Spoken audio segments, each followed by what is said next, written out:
अस्सलाम वालेकुम व्यूवर्स, मेरे यूट्यूब चैनल कैम फ्लिप पर आप सबको वेलकम करता हूं और मैं उम्मीद करता हूं व्यूवर्स कि आप सब लोग खैरियत से होंगे और मेरी नेक दुआएं आप सब लोगों के साथ हैं। आज के टॉपिक में मैं आपको बताने जा रहा हूं मॉलिक्यूल के बारे में कि मॉलिक्यूल क्या होता है और इसकी कितनी इकसाम होती हैं। इसी के साथ साथ मैं आपको बताऊंगा मॉलिक्यूल के बारे में बहुत ही इंटरेस्टिंग इन्फॉर्मेशन जो शायद आपको पहले मालूम नहीं होगी। तो सबसे पहले इसकी डेफिनेशन की तरफ आते हैं कि डेफिनेशन में हमें वो क्या बता रहा है।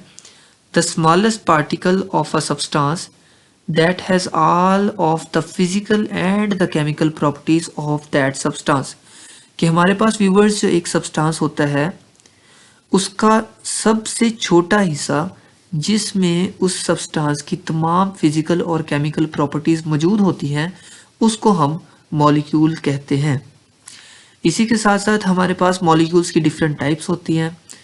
हमारे पास मॉलिक्यूल की 3 टाइप होती हैं, molecule of an atom, molecule of an element और मॉलिक्यूल ऑफ अ कंपाउंड। अब सबसे पहले जो मॉलिक्यूल ऑफ एन एटम है इसमें हमारे पास 2 एग्जाम्पल हैं। पहली एग्जाम्पल है नियॉन की और दूसरी एग्जाम्पल है आर्गोन की। आपकी आसानी के लिए मैंने यहाँ पर नियॉन का जो है वो एक स्ट्रक्चर बनाया हुआ है ताकि आपको पता चल सके कि हमारे पास नियॉन में जो इलेक्ट्रॉन्स हैं और उसका जो न्यूक्लियस है उसके अंदर प्रोटॉन और न्यूट्रॉन किस तरह अरेंज होते हैं। तो आप देख सकते हैं कि हमारे पास जो नियॉन है वो एक नोबल गैस है। नोबल गैस हमारे पास ऐसी गैसेस होती हैं जो कि किसी भी चीज़ के साथ रिएक्ट नहीं करती। रिएक्ट ना करने की वजह इनका ऑक्टेट रूल को फॉलो करना है, मतलब कि इनमें जो ऑक्टेट रूल होता है वो ये फॉलो करती हैं। ऑक्टेट रूल क्या होता है व्यूवर्स, मैं आपको इसके बारे में बताता चलूँ कि हमारे पास ऑक्टेट रूल होता है कि जब कोई भी एटम अपने आखिरी वैलेंस शेल में, आखिरी शेल या फिर वैलेंस शेल में 8 इलेक्ट्रॉन्स को अक्वायर कर लेता है, हासिल कर लेता है, तो उसको हम क्या कहते हैं कि इसने ऑक्टेट रूल को फॉलो किया हुआ है। तो यहाँ पर आप देख सकते हैं इस डायग्राम में कि हमारे पास जो आखिरी शेल है, वैलेंस शेल है, उसके अंदर 8 इलेक्ट्रॉन्स मौजूद हैं। मतलब कि नियॉन गैस एक बिल्कुल स्टेबल गैस है और ये एक इनर्ट गैस है, ये किसी भी चीज़ के साथ रिएक्ट नहीं करती क्योंकि इसके 8 के 8 इलेक्ट्रॉन जो हैं वो आखिरी शेल में मौजूद हैं। इसी के साथ साथ हम बात करते हैं मॉलिक्यूल्स ऑफ एन एलिमेंट के बारे में कि हमारे पास जो एलिमेंट के मॉलिक्यूल्स होते हैं वो कौन से होते हैं। आपको पता है व्यूवर्स कि हमारे पास एलिमेंट क्या होता है कि जो दो एक जैसे एटम के मिलने से बनता है उसको हम एलिमेंट कहते हैं। जैसे कि यहाँ पर हमारे पास है हाइड्रोजन और नाइट्रोजन। अब हाइड्रोजन में हमारे पास 2 हाइड्रोजन जो हैं वो आपस में मिले हुए हैं और इसी तरह हमारे पास जो नाइट्रोजन है उसमें 2 नाइट्रोजन के एटम जो हैं वो आपस में मिले हुए हैं। यहाँ पर व्यूवर्स आप देख सकते हैं स्ट्रक्चर कि नाइट्रोजन और नाइट्रोजन जो होती है वो एक दूसरे के साथ ट्रिपल बॉन्डेडली एक दूसरे के साथ अटैच होती है, मतलब कि 3 बॉन्ड बनाती है। इसी के साथ बात करते हैं मॉलिक्यूल ऑफ अ कंपाउंड के बारे में कि हमारे पास जो कंपाउंड होते हैं वो मॉलिक्यूल की फॉर्म में रहते हैं, तो वो क्या होते हैं।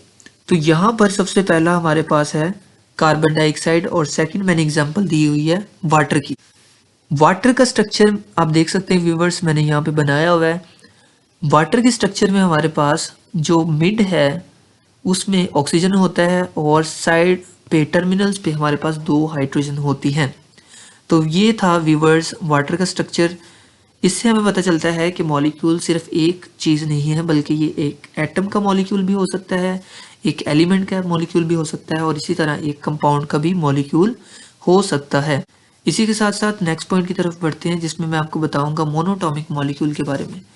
मोनोटॉमिक मॉलिक्यूल हमारे पास इस किस्म के मॉलिक्यूल होते हैं जिसके अंदर जो एटम होता है वो सिर्फ एक होता है, इस वजह से हम इनको मोनो एटॉमिक मॉलिक्यूल बोलते हैं, जिसकी एग्जांपल मैं व्यूवर्स आपको पहले भी बता चुका हूँ।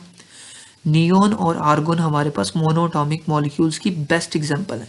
इसी के साथ साथ हमारे पास जो डाई एटॉमिक मॉलिक्यूल्स हैं ये ऐसे मॉलिक्यूल होते हैं जिसके अंदर हमारे पास जो एटम होते हैं उनकी तादाद कितनी होती है, 2 होती है। जैसे कि आप ऊपर देख सकते हैं हाइड्रोजन और नाइट्रोजन हमारे पास डाई एटॉमिक मॉलिक्यूल की बेस्ट एग्जांपल है। इसी के साथ साथ जो हमारे पास ट्राई एटॉमिक मॉलिक्यूल है उसमें हमारे पास 3 एटम कंबाइन होकर एक मॉलिक्यूल बनाएंगे। जैसे आप देख सकते हैं कार्बन डाइऑक्साइड और वाटर में हमारे पास 3 एटम जो है वो कंबाइन हुए हैं और उन्होंने एक ट्राई एटॉमिक मॉलिक्यूल बनाया हुआ है। व्यूअर्स, अगर आपको ये वीडियो अच्छी लगी है तो प्लीज़ इस वीडियो को अपने दोस्तों के साथ ज़रूर शेयर कीजिएगा और मेरे चैनल को सब्सक्राइब करना मत भूलिएगा और प्लीज़ बेल आइकन के बटन को दबाकर ऑल नोटिफिकेशन पे सेट कर दीजिएगा ताकि तमाम आने वाली वीडियोस सबसे पहले आप तक पहुंच सके। Thank you so much.